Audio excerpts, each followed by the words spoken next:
Assalamualaikum warahmatullahi wabarakatuh. Alhamdulillahi rabbil alamin. Wassalatu wassalamu ala ashrafil mursalin Nabiyyina wa maulana Muhammadin wa ala alihi wa sahbihi ajma'in. Wa ashhadu an la ilaha illallah wahdahu la syarika lah. Wa ashhadu anna Muhammadan abduhu wa rasuluh. Salawatu Rabbi wa salamu alaihi wa ala alihi wa ashabihi wa man sara ala nahjihi wa stanna bisunnatihi ila yaumiddin. Alhamdulillah, puji syukur kita haturkan kehadirat Allah Azza wa Jalla di kesempatan malam ini di Masjid Namira, Lamongan, Jawa Timur. Allah kumpulkan kita dalam rangka untuk belajar bareng. Semoga Allah jadikan forum ini sebagai forum yang Allah turunkan rahmat, Allah berikan kita limpahan hidayah, dan Allah berkahi sehingga kita bisa meninggalkan majelis ini dalam keadaan membawa ilmu yang bermanfaat. Tidak lupa kita menghaturkan salawat dan salam untuk Nabi Agung Muhammad SAW atas perjuangan luar biasa yang beliau lakukan sehingga kita bisa merasakan indahnya Islam. Tinggal apakah kita mau menjadi muslim yang kafah atau menjadi muslim yang pilih-pilih. Mana yang enak mau diikuti, yang gak enak ditinggalkan. Dan tidak lupa kita mengucapkan jazakumullah khairan, terima kasih banyak atas kesempatan yang diberikan oleh yayasan dan juga DKM Masjid Namira. Semoga Allah Subhanahu wa taala memberikan pahala yang berlipat dari fasilitas yang telah diberikan kepada kita semuanya. Kita mau belajar tentang menjadi muslim yang kafah. Perintah untuk menjadi muslim yang kafah Allah Subhanahu wa taala sebutkan dalam Al-Qur'an, tepatnya di surat Al-Baqarah ayat 208. Mungkin Bapak Ibu sudah sering mendengarkan kalimat ini. Allah Ta'ala berfirman, Ya ayyuhalladzina amanu dukhulu fis-silmi kafah. Ya ayyuhalladzina amanu, he wong-wong mukmin, udkhulu fis-silmi kafah. Masuklah kalian ke dalam as-silmi, di situ maknanya adalah al-Islam. Kafatan, secara keseluruhan. Ada apa dengan ayat ini? Sebagian ahli tafsir mengatakan, pada waktu Islam itu dibawa oleh Nabi SAW, ada beberapa di antara orang Yahudi yang mereka masih pengen mempertahankan ajaran Yahudi, sehingga dia pengen untuk masuk Islam, tapi di saat yang sama dia masih punya keinginan untuk mempertahankan ajaran Yahudi.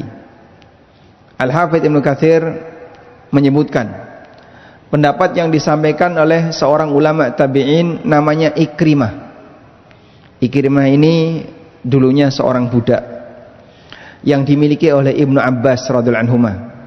Sing jenenge budak Bapak, dia berasal dari negeri kafir, kemudian ditawan oleh kaum muslimin sehingga orangnya tidak berpendidikan. Maka kalau diajak ngaji itu gak seneng, Pak.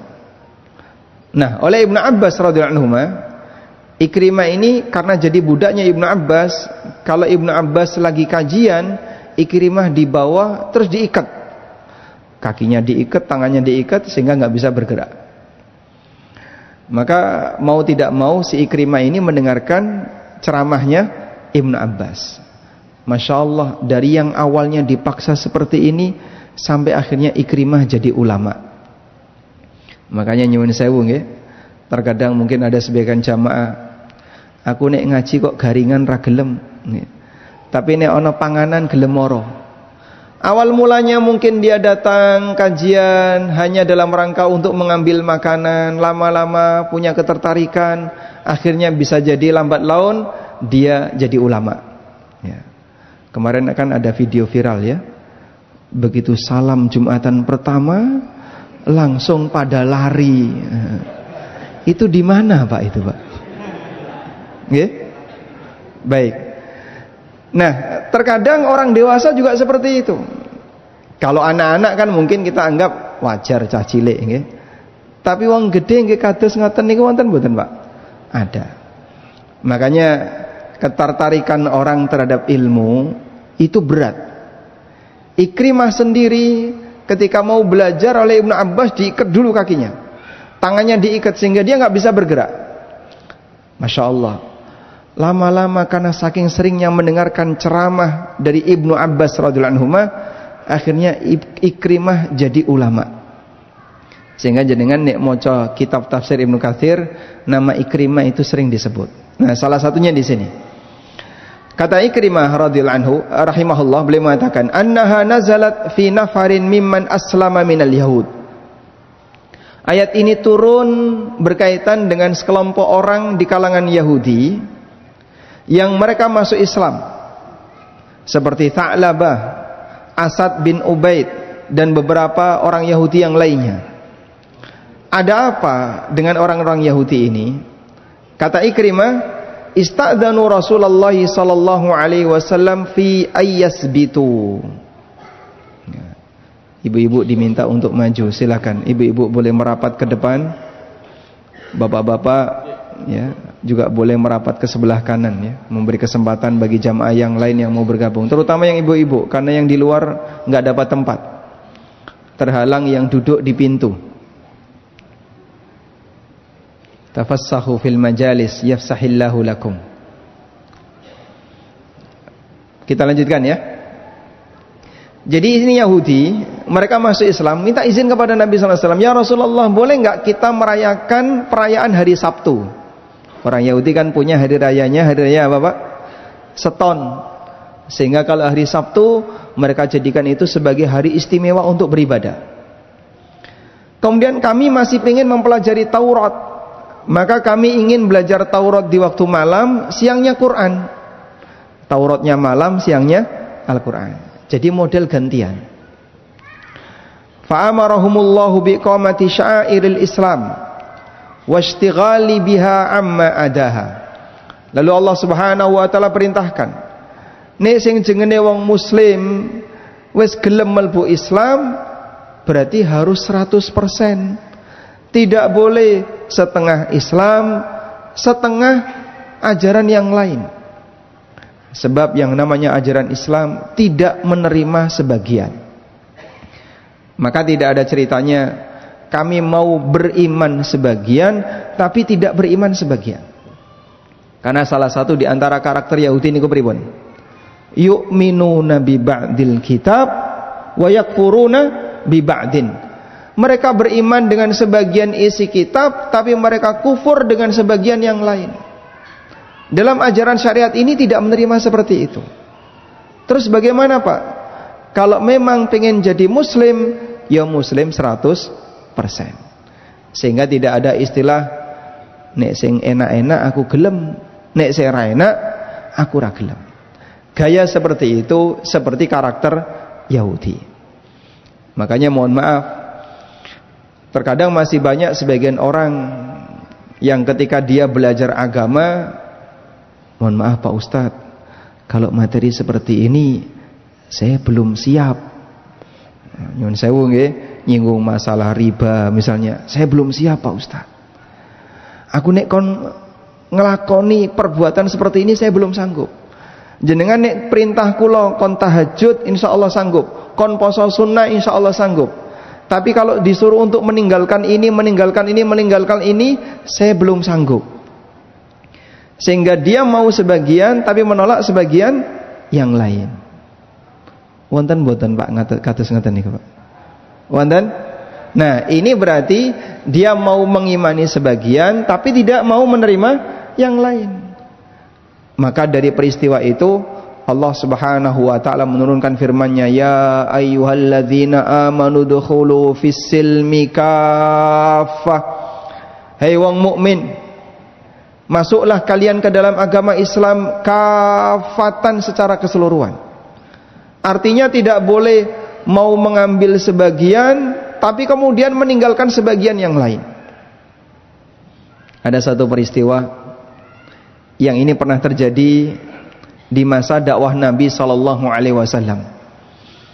Bapak Ibu yang dimuliakan Allah taala, setelah Mekah ditaklukkan, daerah Hunain ditaklukkan, suku Hawazun sudah ditaklukkan. Ada satu wilayah yang mereka belum berhasil ditaklukkan oleh kaum muslimin. Apa nama wilayah itu? Itu adalah wilayah Taif. Siapa penghuni wilayah Taif? Yang menghuni wilayah Taif adalah Bani Thaqif. Yang menghuni wilayah Taif, Bani siapa? Bani Thaqif. Ketika daerah kanan kirinya semuanya sudah ditaklukkan, Bani Thaqif yang mereka masih punya kekuatan bertahan, belum mau masuk Islam, karena kan Taif itu ada di mana, Pak? Di bukit. Sehingga ketika kaum muslimin pada waktu mau menaklukkan Taif dan gagal, mereka nyerang dari bawah, orang Taif nyerang dari atas. Ya, tinggal panah dibuang ke bawah aja. Sehingga banyak sahabat yang terluka, akhirnya mereka mundur. Taif dalam posisi belum dikuasai oleh kaum muslimin, tapi daerah sekitarnya sudah dikuasai oleh kaum muslimin. Nah, ketika itu masyarakat Taif berpikir, kalau kita bertahan seperti ini terus, sementara kekuatan kaum muslimin makin besar, kita bisa diserang bareng-bareng oleh mereka. Akhirnya mereka ingin masuk Islam dengan cara datang ke Madinah. Beberapa puluh orang Taif diutus untuk datang ke Madinah dalam rangka bernegosiasi dengan Nabi SAW. Nah, nanti akan saya sebutkan bagaimana poin negosiasi mereka. Di Taif itu ada beberapa pelanggaran masyarakat Taif yang sudah mendarah daging, sudah jadi budaya, sudah jadi kebiasaan, sehingga sulit bagi mereka untuk meninggalkan. Datanglah mereka kepada Nabi SAW. Diceritakan oleh Adz-Dzahabi dalam Siyar A'lamin Nubala, salah satu di antara duta orang Taif yang bernama Kinanah bin Abdi Yalil mengatakan kepada Rasulullah SAW, "Hal anta muqadina hatta narji'a ila qaumina?" Apakah kamu wahai Muhammad bisa membuat keputusan untuk kami yang nanti keputusan ini akan kami bawa kepada masyarakat kami? Qala na'am. Kata Nabi SAW, iya, aku akan berikan keputusan untuk kalian. In antum aqrartum bil Islam qaditukum wa illa fala qadiyata wala sulhalakum. Kalau kalian mau masuk Islam, akan aku berikan beberapa keputusan, tapi kalau kalian gak mau masuk Islam, aku tidak mau ngasih keputusan dan nanti akan aku serang kalian. Akhirnya orang-orang Taif ini pun mereka ketakutan dan bersedia untuk masuk Islam. Nah, saat mereka bersedia untuk masuk Islam, ada 4 syarat yang mereka ajukan. Ya Rasulullah, kami bersedia untuk masuk Islam, tapi dengan syarat. Apa itu? 1, zina itu kebiasaan kami. Jadi kalau kami safar jauh dari keluarga, kami nggak bisa meninggalkan perbuatan satu ini, zina. Maka tolong izinkan kami untuk berzina. Nomor 1, Pak ya. Nah, yang kedua, riba itu muamalah sehari-hari kami, sehingga transaksi kami di masyarakat rata-rata penuh dengan riba. Nggak ada kok transaksi tanpa riba. Hampir semua transaksinya riba. Sehingga kalau riba ini dilarang, merusak ekonomi di daerah kami. Yang ketiga, khamr itu minuman keseharian kami. Ya, seperti kalau kita kan antara air putih, teh atau kopi. Masyarakat Taif yang tinggal di pegunungan, cuaca dingin. Sehingga salah satu di antara minuman pendamping mereka khamr, toak, Mbak. Karena kalau nggak minum seperti ini, mereka merasakan dingin dan seterusnya. Sehingga mereka jadikan itu sebagai minuman keseharian kami. Sehingga tolong ini dihalalkan. Yang keempat, ada satu berhala yang ini menjadi berhala kebanggaan Taif. Namanya berhala Lata. Biarkan berhala Lata itu menjadi kenangan sejarah bagi kami, sehingga dia jadi cagar budaya, jangan dirobohkan. Biarkan, walaupun kami tidak akan menyembahnya. Namun Nabi SAW, 4 syarat ini tidak ada satupun yang diterima. Tidak ada satupun yang diterima. Mulai dari minta dihalalkan zina, minta dihalalkan riba, minta dihalalkan khamr, membiarkan berhala yang dulu disembah sebagai orang musyrik dipertahankan, semuanya ditolak oleh Nabi sallallahu alaihi wasallam. Sampai Nabi sallallahu alaihi wasallam mengatakan, "Huwa alaikum haramun," yang namanya zina itu haram bagi kalian.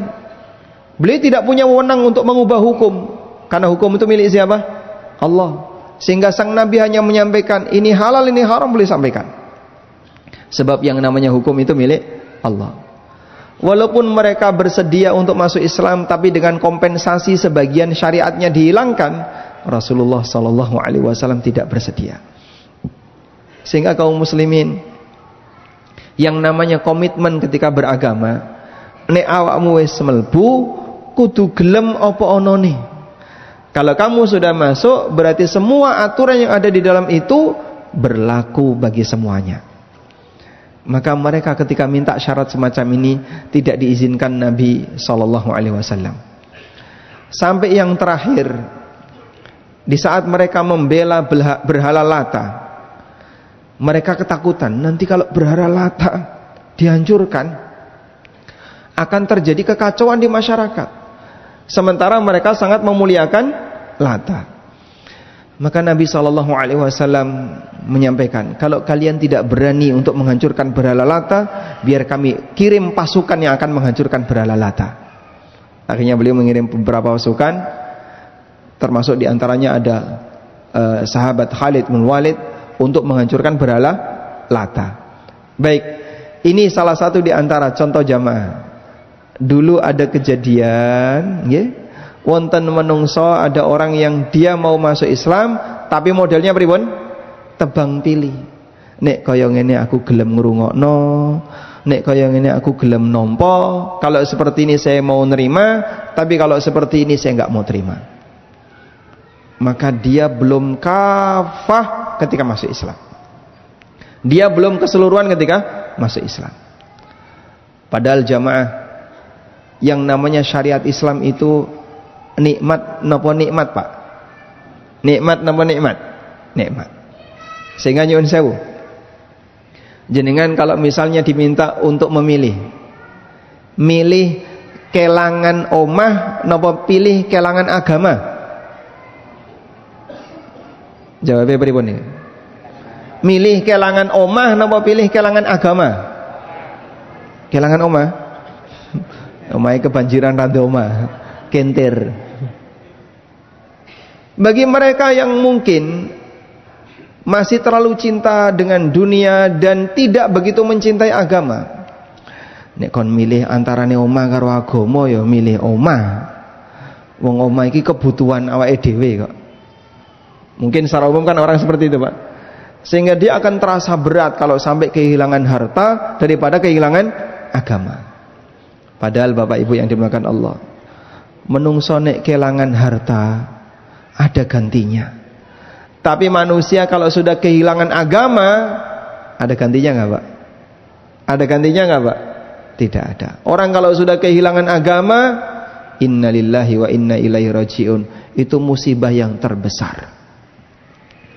Karena itulah jamaah, kalaupun manusia ketika hidup di dunia tidak akan mungkin bisa lepas dari yang namanya musibah. Sedaya menungso niku pasti nggak ada musibah.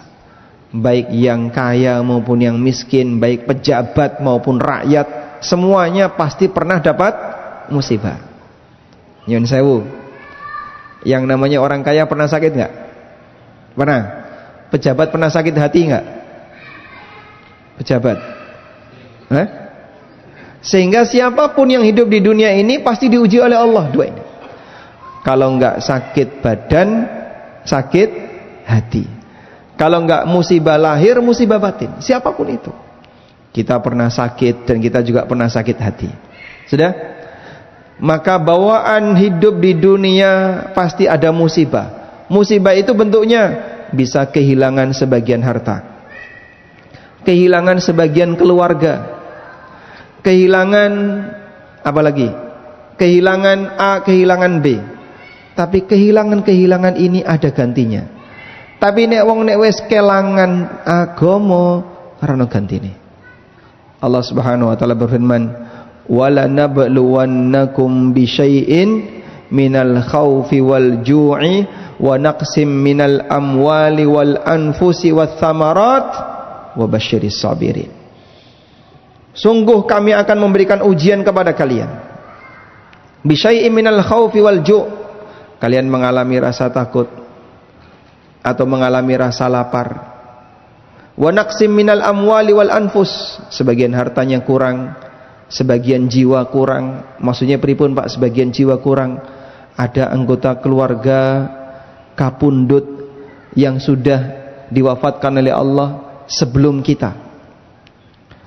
Wath thamarat, demikian pula kurang buah-buahan. Terjadi musim paceklik sehingga buah tertentu gagal panen. Wa basyiris sabirin, kabar gembira kagem wong sing sabar.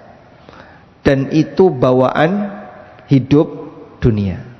Sebagaimana kata Hasan Al-Basri rahimahullah, wa inna na'imad dunya masyubatun bil musibah. Sing jengene nikmat dunia itu pasti bercampur dengan musibah. Baik, maksud saya begini. Kalaupun kita tidak bisa menghindari musibah dunia, maka jangan sampai kita tertimpa musibah agama.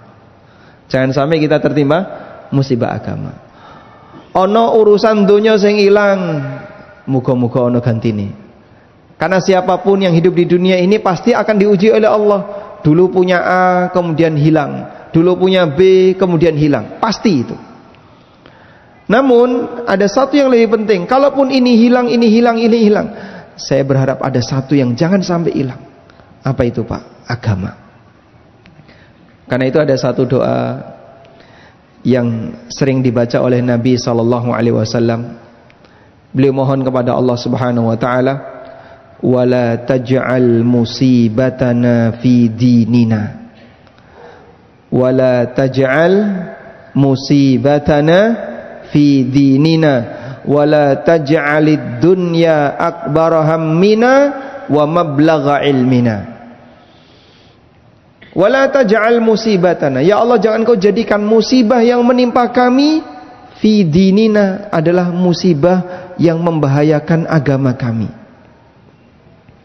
Nyun sewu, orang kalau sudah mendapatkan musibah agama yang tadi Pak, kehilangan agama, waliyadzubillah, orang kalau sudah keluar dari Islam ancamannya apa? Tidak akan mendapatkan nikmat surga alias kekal di neraka. Oleh karena itu pertahankan yang satu ini. Sehingga kalau kita dimintai untuk memilih, sampean milih mana? Dapat musibah dunia atau dapat musibah agama? Jawabannya, musibah dunia itu pasti dialami oleh siapapun.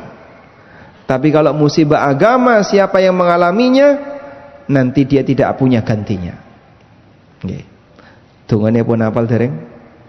Sampun nggih? Coba diulangi. Wala taj'al musibatana fi dinina wala taj'alid dunya akbar hammina wa mablagha ilmina. Monggo diwangsuli. Baik, kita ulangi ya. Wala taj'al musibatana wala taj'al musibatana fi dinina. Diulangi. Wala taj'al musibatana fi dinina wala taj'al musibatana fi dinina. Baik, mungkin jenengan ulangi sebanyak 10 kali insyaallah hafal. Selesai kajian ya.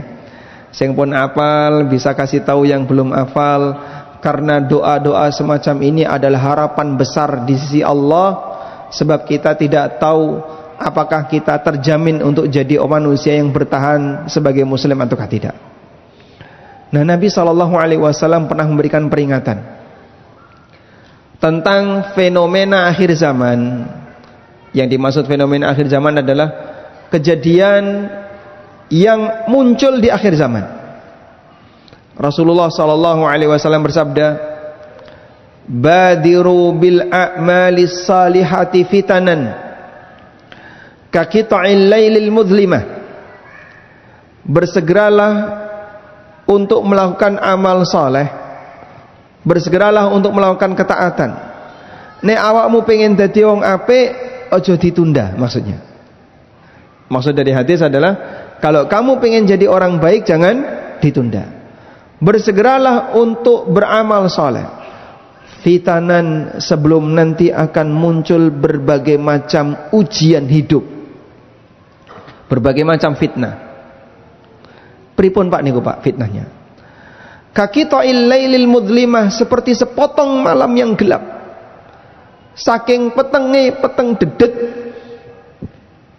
Jenengan bisa bayangkan ya, kalau jenengan berada di dalam kamar, tidak ada cahaya yang masuk, lampu dimatikan.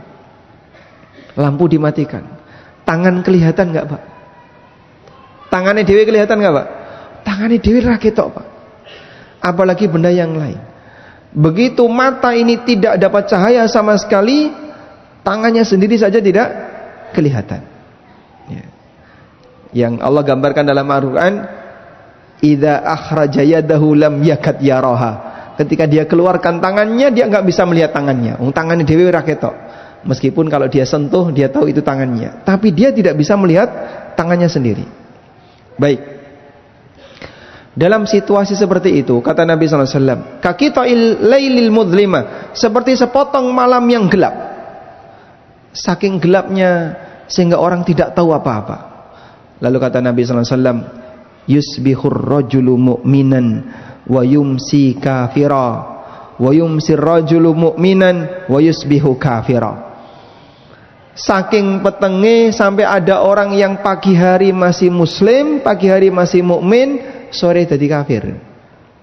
Sore masih muslim, esok wis berubah agama. Yabi'u dinahu bi'aradim minad dunya. Mereka menjual agamanya dengan sepotong dunia. Pripun niku Pak?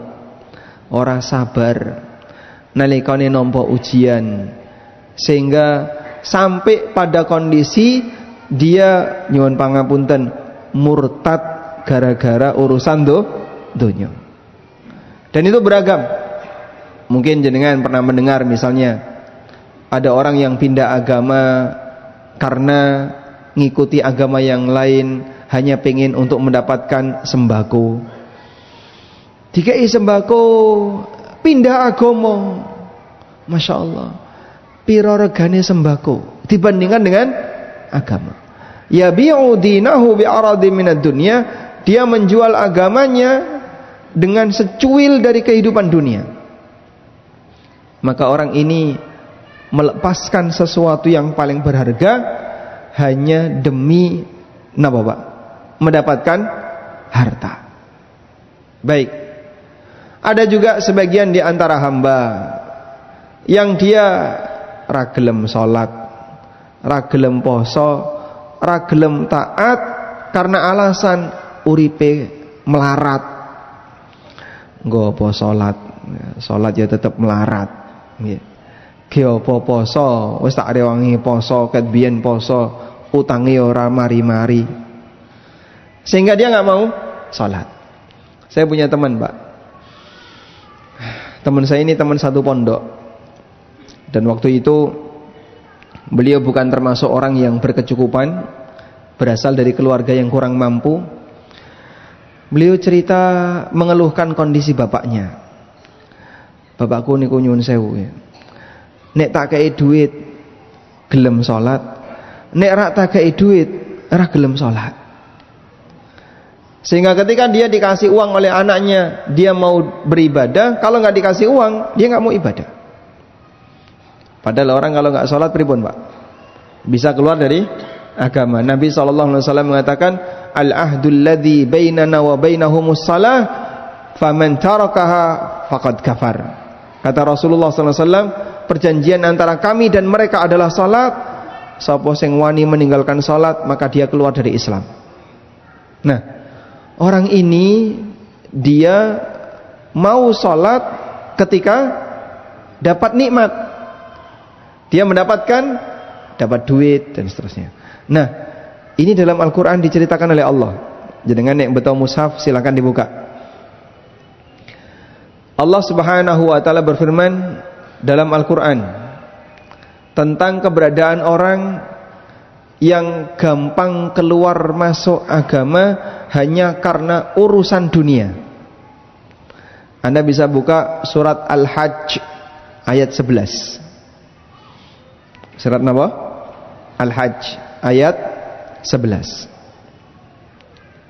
Sabun Allah berfirman menceritakan tentang fenomena manusia yang masuk Islam di pinggiran.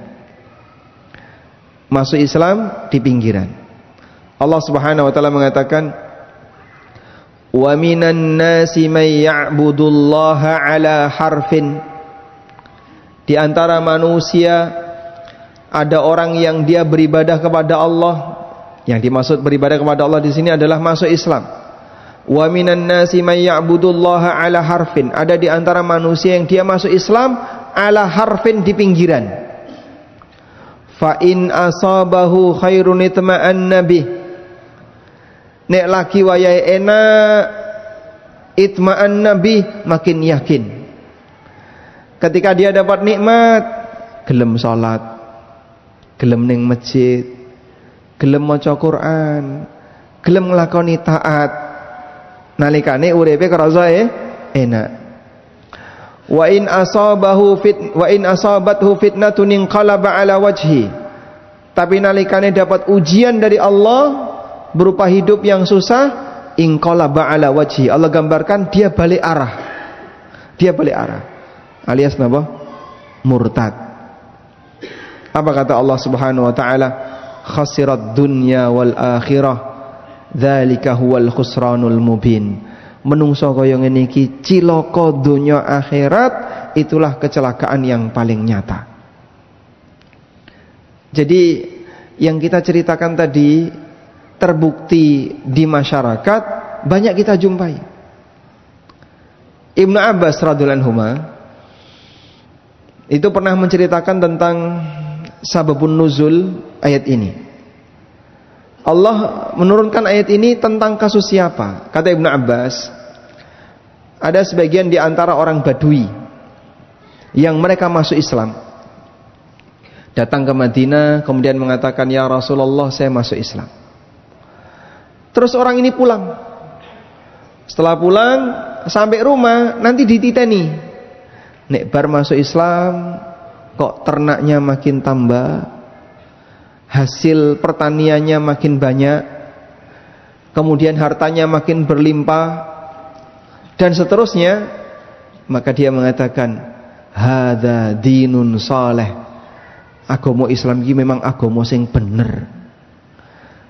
Aku sak bare mlebu Islam, begitu saya masuk Islam, banyak sekali kenikmatan-kenikmatan yang saya dapatkan. Dah? Sebaliknya, pada saat dia masuk Islam lalu pulang, kok rezekinya tidak makin banyak, ternaknya tidak makin bertambah, hidupnya juga sama seperti maka sebelumnya, tetap susah. Maka dia berkomentar, hadza dinun batil. Agama apa iki? Ora ana gunane. Jadi sama persis Pak, seperti orang zaman sekarang. Ki apa to Mas salat itu Mas? Sembayang ra sembayang ya. Nek ra nyambut gawe ya ora mangan. Lah sampean salat tujuane golek apa? Ya golek duit. Oh salat kok tujuane golek duit? Salat tujuane golek apa, Pak? Ya. Ketaatan yang harus dia lakukan sebagai kewajiban dia sebagai hamba. Tapi ada orang yang dia melakukan salat, melakukan ibadah tujuannya untuk itu. Nek diparingi nikmat gelem taat, nek ra diparingi nikmat dia tinggalkan ketaatan. La ilaha illallah. Nah, contoh sederhana yang seperti ini banyak dialami oleh teman-teman yang mereka pengen hijrah. Teman-teman yang mereka pengen hijrah. Jadi ada sebagian orang yang bilang gini, kamu harus hijrah meninggalkan sesuatu yang haram. Wong ki nek hijrah meninggalkan sesuatu yang haram, mengko nanti hartanya makin barokah, penghasilannya makin berlimpah, semuanya makin sejahtera dan seterusnya. Itu dalam anggapan dia. Akhirnya kan banyak sekali orang yang hijrah ya, meninggalkan riba, meninggalkan harta haram, gerakan-gerakan anti riba yang mungkin Bapak Ibu sudah banyak mendapatkan itu. Nah, sebagian di antara mereka ketika hijrah, ternyata mereka tidak mendapatkan apa yang selama ini mereka bayangkan. Jadi ini hijrah ini rezekinya makin melimpah, hartanya makin tambah. Aku berhijrah kok utangku sing tambah iki piye? Nah, iki sing salah sing gitu. Baik. Sebenarnya apa sih tujuan kamu hijrah itu? Apa tujuan kamu hijrah? Loh, katanya rezeki ini barokah. Tapi nyatanya bar aku hijrah nyambut gawe tetap angel, nggih. Golek gawean ya susah dan seterusnya, urip ya susah. Nah, ini orang yang salah tujuan. Ini orang yang salah tujuan. Sehingga kalau memang serius kau ingin jadi orang muslim yang baik, lalu kau ingin mengikuti syariat Islam dengan cara hijrah, tujuan besarnya adalah agar kau nanti tidak memiliki hisab yang berat nalikane di akhirat. Tinggalkan sesuatu yang haram. Sebab sing jengene donya, yang namanya karakter dunia, sebagaimana kata Ali bin Abi Thalib, halaluhu yuhasab wa haramuhu yu'adzab. Sing halal dihisab, sing haram diadzab. Tidak ada pilihan yang ketiga. Wonten boten Pak? Dunya sing boten dihisab niku Pak. Allah Ta'ala telah tegaskan, tsumma la tus'alunna yauma idzin 'anin na'im.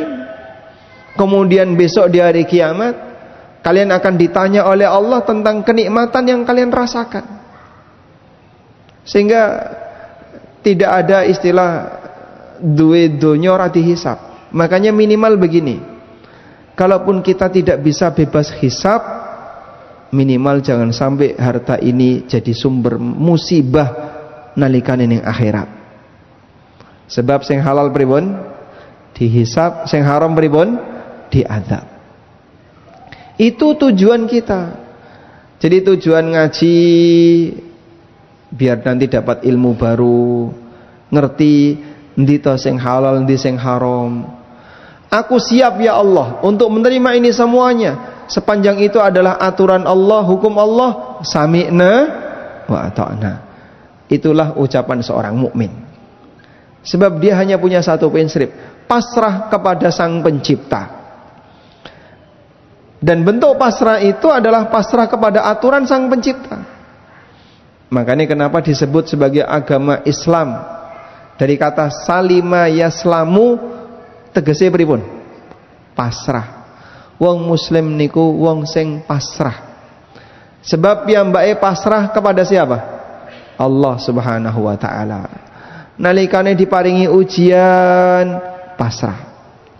Aku nampa ujian kaya ngene. Ya meskipun rasanya berat. Sing jenenge ujian niku pahit mboten, Pak? Ujian niku pahit mboten, Pak? Pahit rapopo, muga-muga ana gantine. Dan itu tidak akan dialami selamanya. Namanya ujian itu enggak enak, tapi itu tidak akan dialami selamanya. Lama-lama nanti mulai pelan-pelan terlupakan. Awal ketika ujian itu terjadi sedih sekali. Aku kehilangan iki. Sedih boten? Sedih. Tapi lama-lama terlupakan setahap demi setahap. Sehingga rasa berat yang dia alami lama-lama nanti akan terasa lebih ringan karena sudah mulai terlupakan. Dalam satu perjalanan kereta, saya ketemu dengan teman saya dulu waktu masih kuliah di UGM. Beliau jurusan kedokteran, saya salah jurusan. Nah, kita ketemu di kereta ini. Nah, beliau ternyata mengambil spesialis saraf. Wah, kesempatan ini. Nek ketemu wong pinter ya dimanfaatkan. Saya tanya banyak tentang beliau, tentang bagaimana keajaiban otak yang ada pada manusia. Saya tanya kepada beliau, Mas, selama jenengan belajar tentang masalah ilmu saraf, tentang otak ya, anugerah terbesar apa yang Allah berikan kepada manusia terkait organ otaknya? Kata Pak Dokter, ada satu. Yang ini anugerah terbesar bagi manusia. Kalau nggak ada ini, cepat mati manusia. Apa itu? Lupa. Berarti lali ini gua anugerah. Jadi ternyata manusia punya sifat lupa, itu anugerah.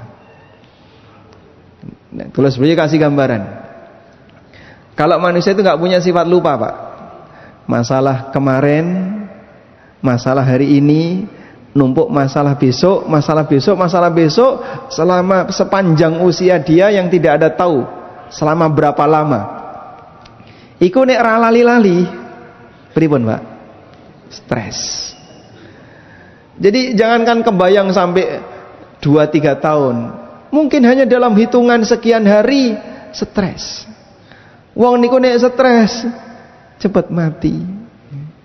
Wong niku nek stres cepet mati. Nggih. Maka jamaah, siapapun pasti mengalami itu. Tapi nanti lambat laun akan hilang secara bertahap, Ujian itu ndak enak, namun tidak selamanya. Allah jadikan ujian itu rasanya sakit ketika di awal. Maka bagian awal inilah ujian sabar. Sehingga Nabi SAW mengatakan, innamas sabru indas sadmatil ula. Sing jengene sabar itu adalah ketika dia bertahan di awal mula saat menerima musibah. Misal ya, ada orang yang kehilangan salah satu anggota keluarga ya, bojone mati misalnya, suaminya meninggal. Nalikane ibu-ibu suaminya meninggal, sedih nggak? Nggak sedih? Coba bapak-bapak saya tanya ya, yang bapak-bapak yang saya tanya, lebih menyedihkan mana, Pak? Suami ditinggal mati istri atau istri ditinggal mati suami? Nggih? Lebih sedih yang mana, Pak, biasanya, Pak? Suami ditinggal istri, Masya Allah. Saya itu ngeten niku, Pak.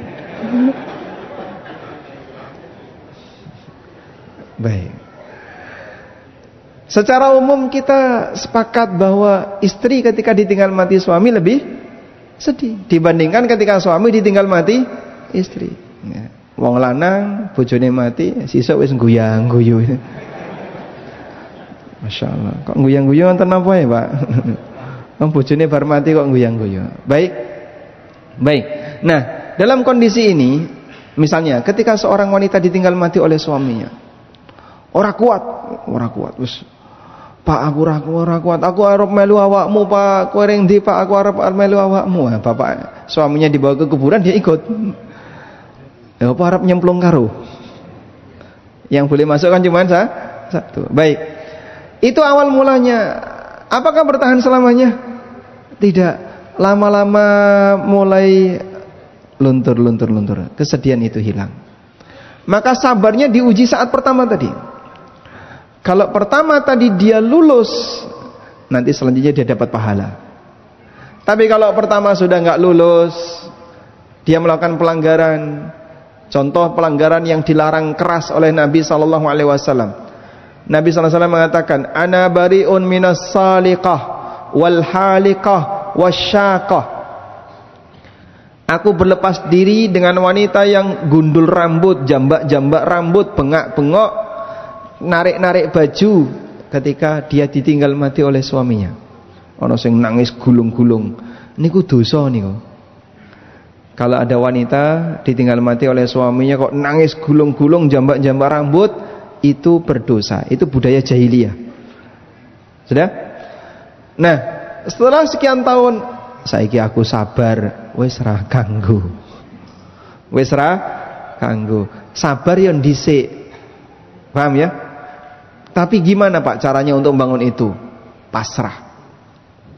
Nek jenengan punya rasa pasrah, ketika dapat ujian siap untuk menerima. Kula niki pasrah, wong niki nggih sing dikersani Gusti Allah.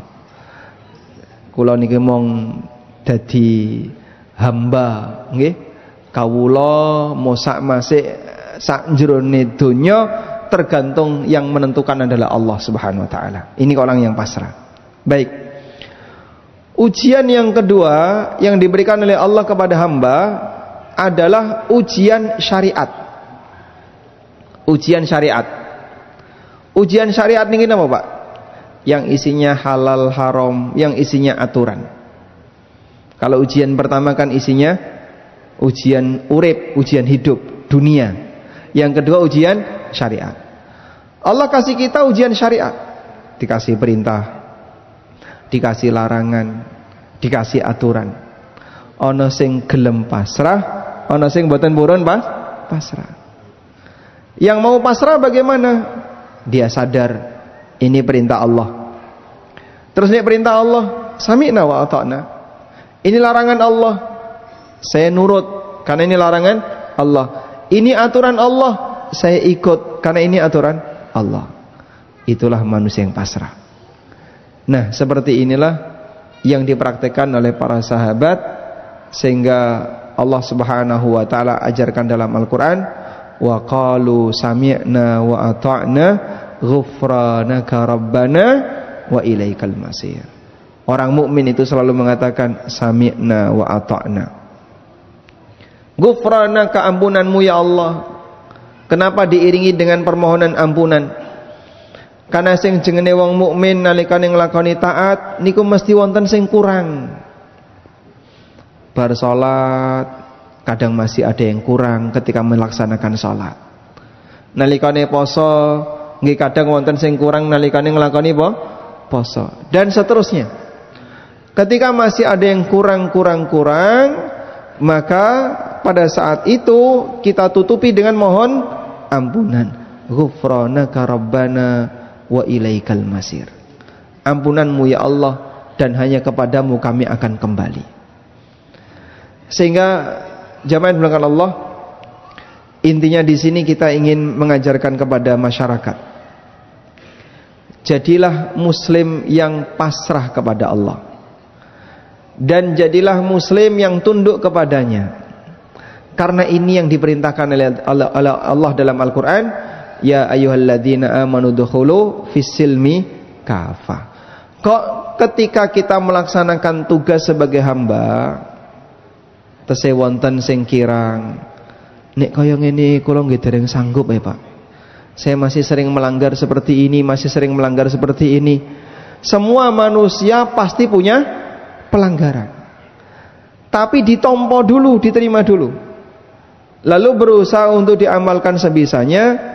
Kok ternyata hasilnya berbeda, saya masih melakukan pelanggaran ini, masih melakukan pelanggaran ini. Itu manusiawi, sebab jenengan bukan nabi yang maksum. Berarti pripun Pak? Nek ngelakoni maksiat itu, ketika jenengan ngelakoni maksiat, ada satu larangan yang Anda langgar. Ketika jenengan meninggalkan kewajiban, berarti ada perintah yang Anda tinggalkan. Itu mengurangi kualitas Islam. Namun manusia mengalami seperti ini manusiawi, tegese pripun? Dia bukan nabi yang maksum. Cuman sebelum itu terima dulu, saya sanggup menerima semua perintah Allah, saya sanggup menerima semua larangan Allah. Jangan jadi seperti Yahudi tadi.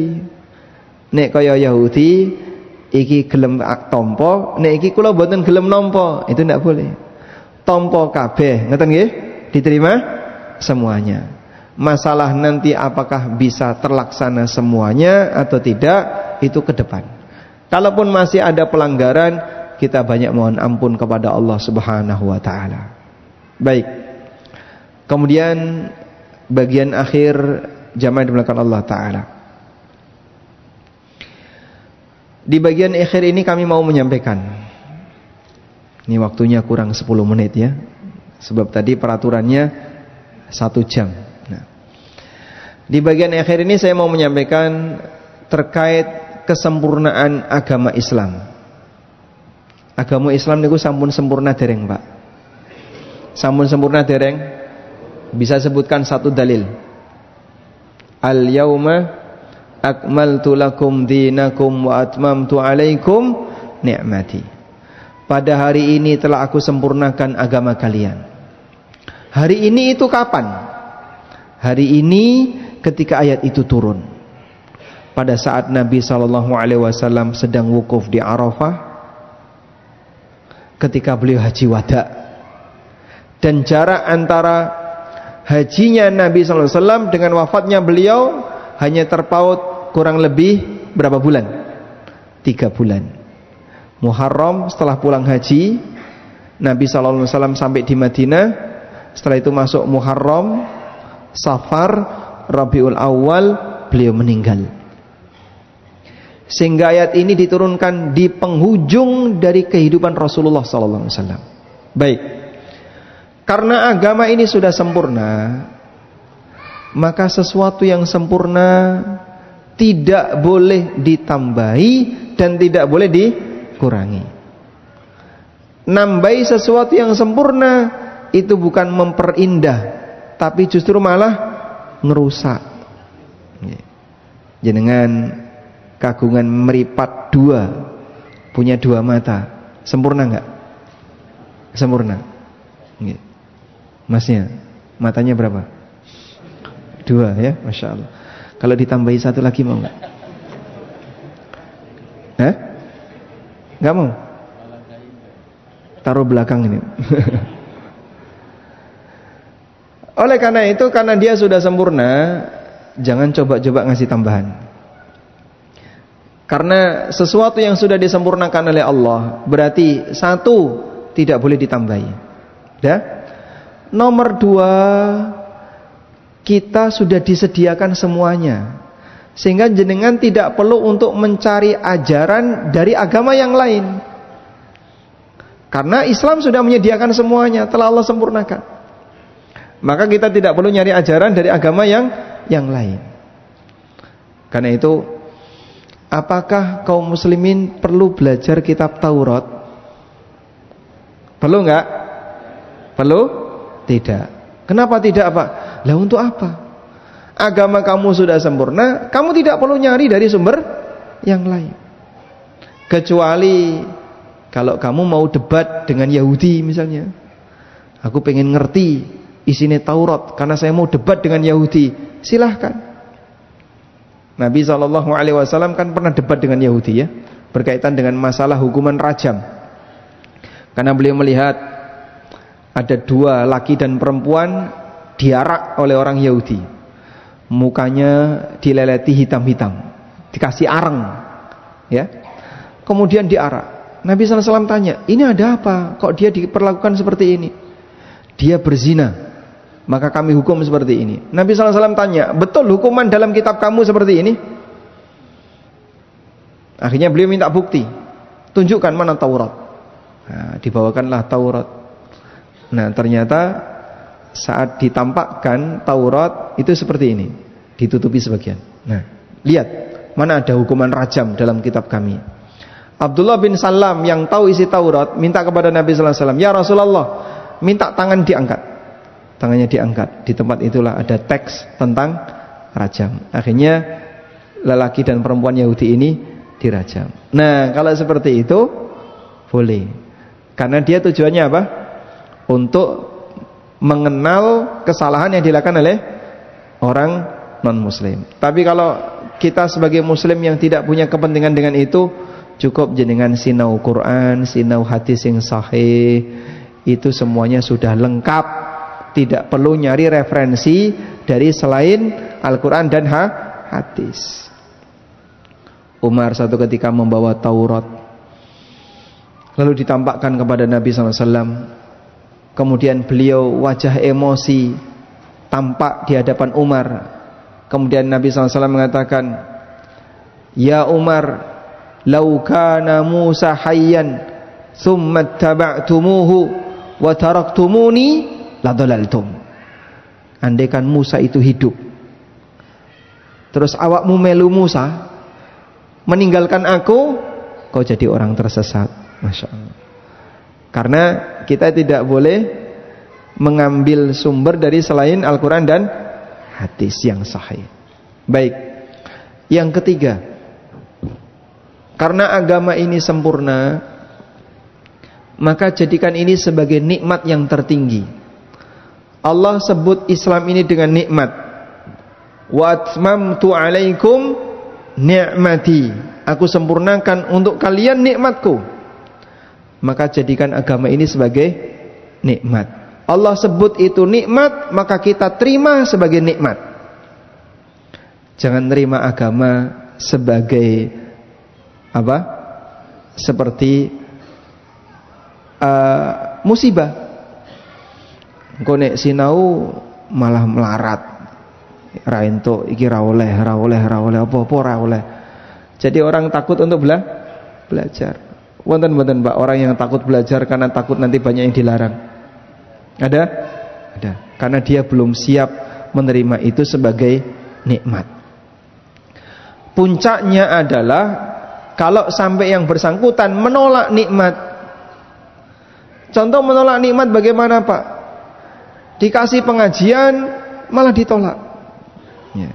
Dulu di zaman jahiliyah Allah Subhanahu wa taala mengatakan, "Alam tara ilal ladzina baddalu ni'matallahi kufran wa ahallu qaumahum daral bawar."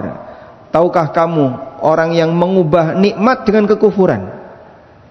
Dan yang dimaksud di situ adalah menolak Nabi Muhammad sallallahu alaihi wasallam. Nabi Muhammad SAW datang di kota Mekah, penduduk Mekah menolak. Maka ada orang yang didekati dengan ilmu, tapi dia menolak. Oleh karena itu, mensyukuri nikmat ilmu adalah dengan cara apa? Terima ilmu itu. Jadikan ilmu itu sebagai nikmat, jenengan pelajari dengan baik, disinauni dengan baik.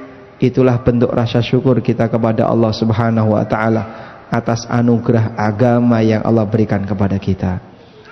Wallahu taala alam. Demikian yang bisa kita sampaikan.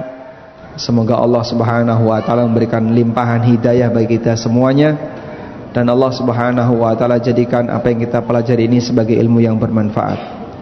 Allahumma anfa'na bima 'allamtana wa 'allimna ma yanfa'una warzuqna ilman yanfa'una.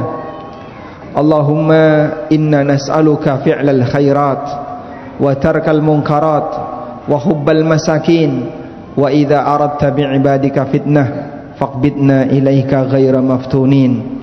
Allahumma inna nas'aluka al-huda wat tuqa wal afafa wal ghina.